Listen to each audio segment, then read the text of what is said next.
Hey friends! Summer's coming to an end, which means the hottest gaming season of the year is about to begin.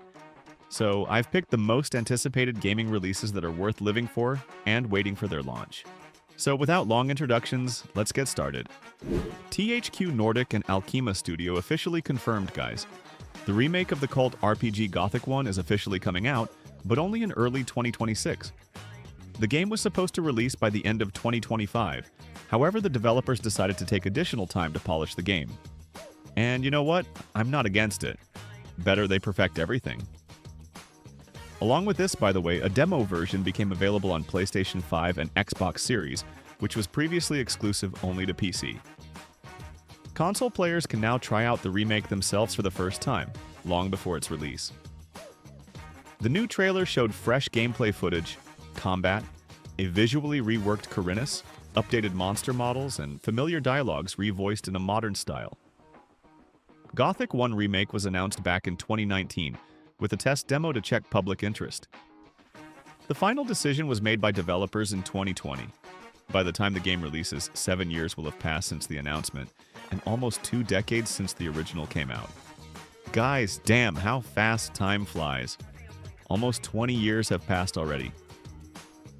The future of the Gothic series is still in question, but if the first part's remake turns out successful, chances for continuation will noticeably increase.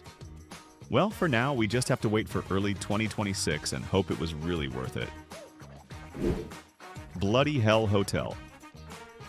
This is a dark hotel owner simulator where you'll play as a vampire who wakes up after hundreds of years to find his estate in complete ruins. To turn the Count's ruins into a new hotel, players will need lots of resources. Resources will go toward fixing broken furniture, buying wallpaper, equipment, and most importantly, demanding guests. Fortunately, there's a crypt with caves under the building where you can do farming and zombie animal husbandry, search for rare items, and fight monsters. Over time, you'll be able to hire staff, for example, a chef, administrator, housekeeper, and not only. But don't forget the main character's nature. Vampires need blood. So guests don't just bring you money for staying at the hotel, but can also become an excellent snack for the vampire. Approximate release date, early 2026. The game will come out on PC, PlayStation 5, Xbox Series X and S. Days Gone fans weren't lucky. After releasing the game, Sony decided to cancel the sequel to the beloved game. And moreover, even when Days Gone received a new portion of support from the Japanese publisher, gamers could only settle for an updated version. However, fans of Deacon Street John still have hope that the game's creator's Bend Studio might continue the series after all. So, guys, a mysterious post appeared on the Days Gone creator's X account. This post contains just one emoji, a thinking face with a monocle. And there would be nothing surprising about this, if not for the fact that this account never shared similar posts before. The only thing that appeared online from Bend Studio was official information about game releases. This behavior immediately attracted community attention, especially since right now nobody really knows what Bend Studio is working on. According to latest data, they were working on creating a service game, which was subsequently shut down completely, and then they worked on Days Gone Remastered. Now gamers hope that Sony changed their mind after all, and the game will get the long-awaited sequel that fans have been dreaming about for so long. Dreadzone, a new game that has already managed to attract attention from many gamers. Dreadzone will take us to a dark and mysterious world where players will have to survive in conditions of constant danger. The plot unfolds around a group of survivors who found themselves in an isolated zone full of mysteries and deadly threats. You'll have to uncover the secrets of this place and find a way to get out alive. The game combines elements of survival, exploration, and tactical battles. You'll need to gather resources, create weapons and equipment, and make difficult decisions that determine the fate of your entire team. Special attention is paid to cooperative mode, where players can team up for joint playthrough and facing danger together. Dreadzone impresses with its atmosphere and graphics, sound design. Detailed locations and dynamic lighting create a feeling of constant tension and danger. The game will be available on PC, PlayStation 5, and Xbox Series platforms, and the release will happen in the coming months. Friends, if you're a fan of the survival genre and appreciate games with deep storyline and atmosphere, then Dreadzone definitely deserves your attention. The creators of Little Nightmares are back, guys. Their new game, ReAnimal, promises to become the darkest and most ambitious in Tarsier Studios' history. In the fresh trailer, developers revealed more project details and confirmed the release will happen in the first quarter of 2026 on PC, PlayStation 5, Xbox Series, and Nintendo Switch 2. Originally, ReAnimal was planned for release in 2025, but developers needed more time, and judging by the presented footage, this was probably the right decision. Yes, visually, ReAnimal inherited the recognizable Little Nightmares style, but went further. Now the story centers on two children in a boat, traveling through creepy and dangerous waters. Here fear lurks not only ahead, but also beneath the surface. The new trailer showed hand-to-hand combat elements for the first time, which wasn't in previous Tarsier games. Stealth, tense atmosphere, dark locations. All this returns, but now with the addition of more active gameplay. Despite changing franchises, ReAnimal clearly shows us that the Little Nightmares spirit is alive. But Tarsier Studios is no longer bound by its framework. This is a step sideways and forward at the same time. And perhaps this is exactly what will make ReAnimal the studio's new calling card. Friends, the big Battlefield 6 presentation finally happened. Despite leaks that revealed the trailer, release date, map list, and weapons, the official showing still makes a positive impression. And not least thanks to that Limp Bizkit hit that personally made me smile. In the first part of the trailer, tanks crush city streets, and then an air battle begins. Spectacular and intense. One of the main features was improved environmental destruction. Now players can literally carve their way through walls and debris, opening new tactical possibilities. Fans should especially enjoy the return of the class system. Each of the 4 classes has unique arsenal and equipment. Mechanics from BF5 will also return, like carrying wounded teammates or crouch sprinting. The game's events unfold in 2027. The world is split, NATO is falling apart, and PMCs enter the arena. Gamers will find themselves in the center of conflict between Alliance remnants and the Pax Armada Corporation. Electronic Arts officially confirmed that Battlefield 6 will feature a standalone free Battle Royale mode, available separately from the main paid version. This confirms rumors published a year and a half ago. Battlefield 6 will indeed have a mode with Royal Battle elements. We don't have many details yet, but it's known that players will be offered both classic survival format and a more competitive mode. Well, you can try the Royal Battle through Battlefield Labs right now, along with other test format modes. Battlefield 6 comes out October 10th this year on PC, PlayStation 5, and Xbox Series X and S. Assassin's Creed Black Flag Remake. Rumors about a remake of one of the most popular Assassin's Creed series games, Black Flag, have been gaining more publicity in recent months. New information from insider sources added fuel to the fire. We learned that Ubisoft possibly already started the playtesting phase of the project. This could be a sign of preparation for an upcoming official announcement. According to reports, Ubisoft sent out a survey about Assassin's Creed Black Flag, which many fans interpreted as indirect confirmation of active work on the remake. Earlier, there were already rumors that the project is being developed on an updated version of the Anvil engine and includes significant improvements, like a new combat system inspired by Souls-like game mechanics, reworked stealth mechanics, and realistic ecosystem additions. Notably, against the backdrop of delays with Assassin's Creed Shadows release, the new series part received several postponements from its original release date. So, some analysts suggested moving the Black Flag remake to 2026. However, fresh rumors hint that Ubisoft still expects to release the updated pirate action game in 2025. So despite growing interest in the project, Ubisoft hasn't made any official statements yet. But recently, they threatened to sue the actor who voiced original Edward Kenway because of his ambiguous statement hinting at the remake. Which also makes you think, so we wait, well, time will tell. At Summer Game Fest 2025, they announced Mortal Shell 2.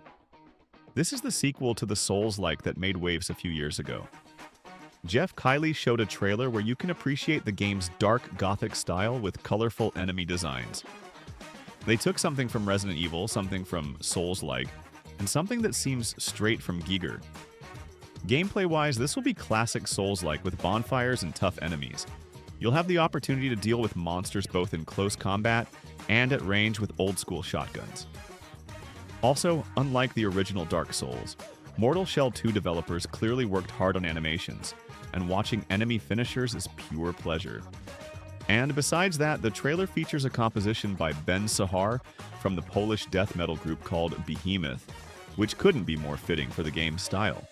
Let's hope the group agreed to give more than just one song. The game's release is scheduled for early 2026. At the THQ Nordic presentation, they announced a new fantasy first-person action RPG called Fatekeeper.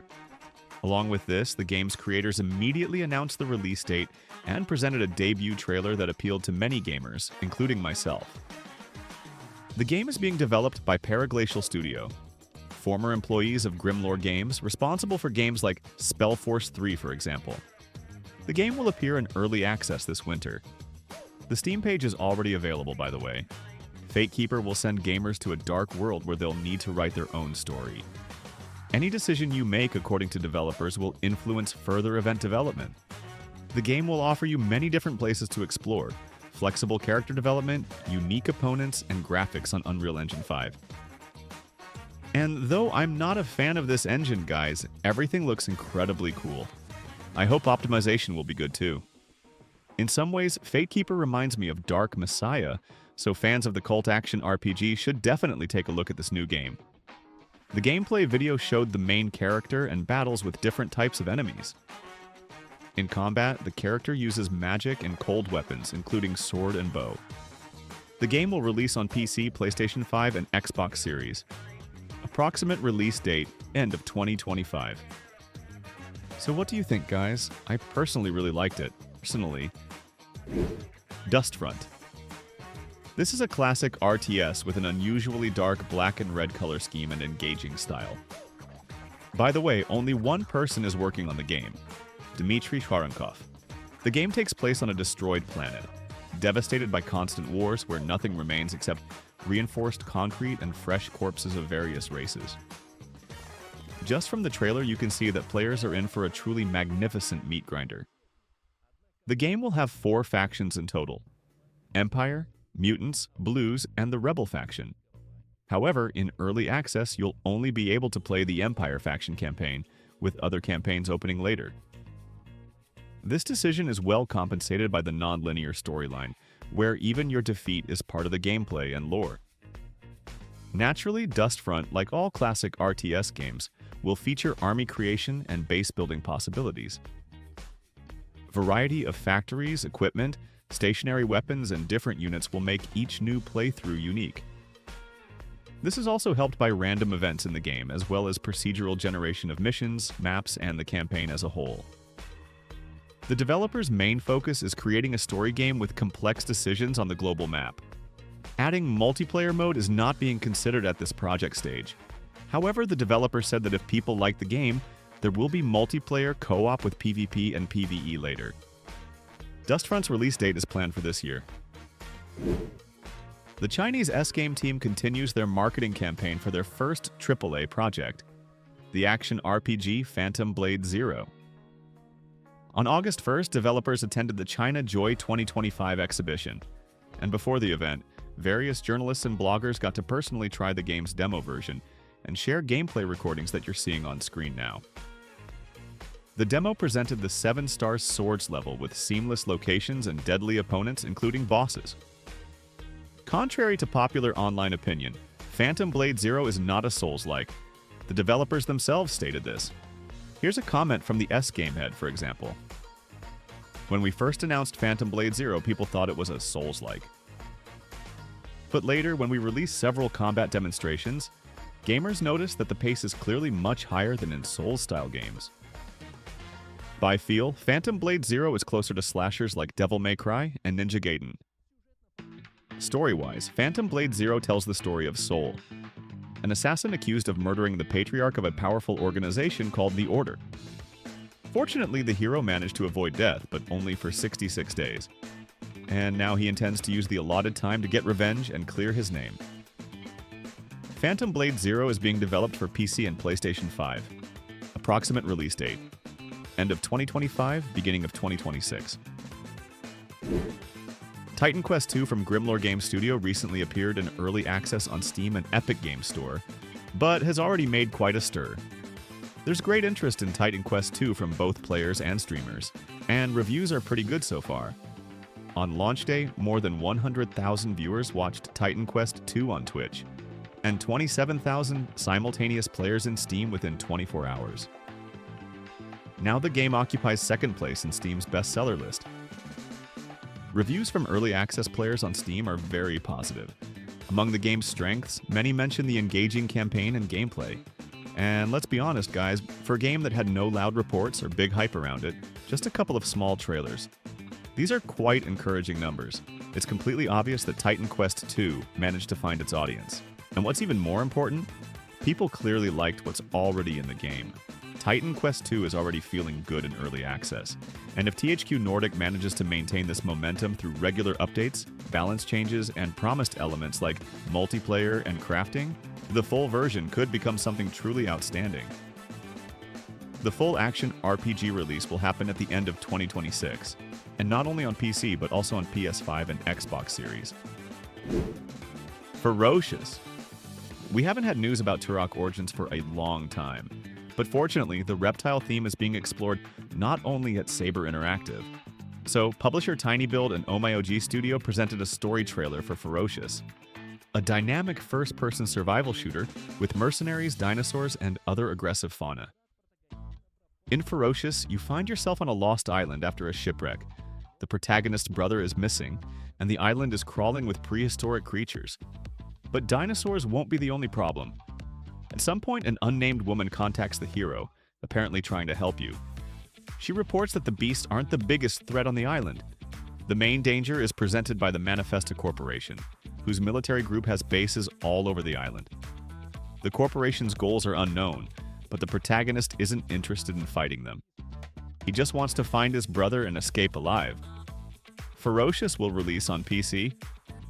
Approximate release date on end of 2025, beginning of 2026. And by the way, friends, there's already a demo version available. So those who want to try the game can do so right now. Bitmap Bureau Studio presented a new overview trailer for Terminator 2: No Fate, a dynamic side-scroller inspired by James Cameron's classic film, Terminator 2: Judgment Day. The game will release soon, by the way, October 31st on all current platforms, including PC and Nintendo, PlayStation, and Xbox consoles. The game's plot follows the original canon. The T-800 Terminator is sent to the past to protect Sarah and John Connor from the merciless liquid metal T-1000. However, the game will also feature new scenes from the dark future, where John leads the fight against Skynet. Terminator 2D: No Fate promises 15 action-packed levels with iconic moments from the film, from saving John on a motorcycle to escaping the psychiatric clinic and storming Cyberdyne. We'll have shootouts, stealth missions, chases, and boss battles. Each hero will be able to use cover, find trophy weapons, and upgrade their equipment. The game will also offer additional modes like Boss Rush, Endless, Speedrun, Arcade, and Training. And for retro fans, there will be a filter imitating old TVs and conveying that 90s vibe. Terminator 2D is a chance, friends, to hear the T-800's shotgun roar again and save humanity in a pixel universe where fate is not yet predetermined. Alkahest. The creators of the Dark Messiah-style RPG showed gameplay, but players don't want to believe it's real. Alkahest, a fantasy RPG in the Dark Messiah style from little-known Pushin Studio, recently received a new trailer that's already labeled as gameplay. However, questions immediately arose about the video. It looks like a staged scene with scripted animations. The trailer length is just over 40 seconds. Here, the hero runs to a fortification, covers himself with a shield from arrows, flies into the air on a cart, catches a flying barrel, throws it at an enemy, and engages in close combat. All this is presented with Hollywood-like smoothness, without interface, without realistic camera or character behavior. And users have a reasonable suspicion This doesn't seem like gameplay, but just a cinematic. Developers resorted to similar tactics before. After the first trailer, Pushan admitted they used staged scenes for spectacle, and the new video is almost no different from the old one. Hence the accusation that nobody has actually seen the game yet. Friends, write your thoughts about what you saw, by the way. Your opinion. Are they trying to fool us with a pretty picture, or is this actually the future game's graphics? And many are unfairly criticizing it. Friends, thank you so much for watching. I hope at least one game definitely caught your eye, and if several did, that's just excellent. Means I didn't work in vain, as they say. And special thanks to those people who support me with likes. Once again, friends, thank you. Hugs to everyone and good luck.